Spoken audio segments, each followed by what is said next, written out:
Hi, this is Garrett with Gwydion Reviews, and it is time for review of the new Post Malone album, F-1 Trillion.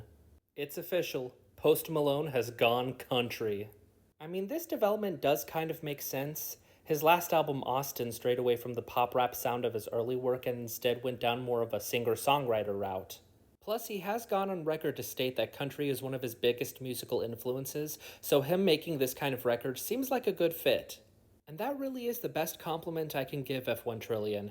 Country suits Posty very well, and you can tell he's having a great time. As a result, you feel this joy emanating from these tracks, and they can be pretty fun. And the guest list that he was able to pull is genuinely impressive. Luke Combs, Chris Stapleton, Brad Paisley, Tim McGraw, freaking Dolly Parton?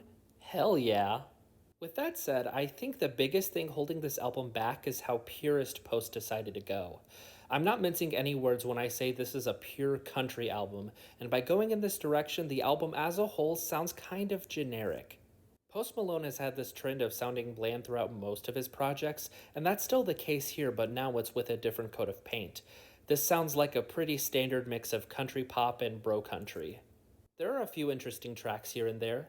I like the hook of What Don't Belong to Me. It's probably the best marriage of Post's past and present styles.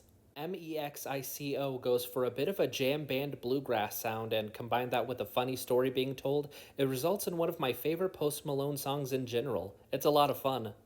And then there are songs that just have solid melodies, like Nosedive, Missin' You Like This, and the lead single I Had Some Help. Unfortunately, most of the rest of the album sounds pretty plain and generic, but less in a terrible way and more of a slightly forgettable way. Also, like most Post Malone projects, this album is too long. It's a bit bloated with unnecessary filler, and by a certain point, you get the gist of what Posty is doing. But all in all, Post Malone Going Country wasn't that bad. It's not an album that I would come back to, and it's certainly not the best pop star goes country album this year has to offer. However, I did relatively enjoy my time with this project, and it's nice to hear Posty finally cut loose and have some fun.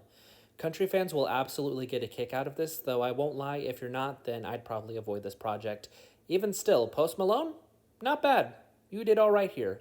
5 out of 10, closer to a 6 than a 4.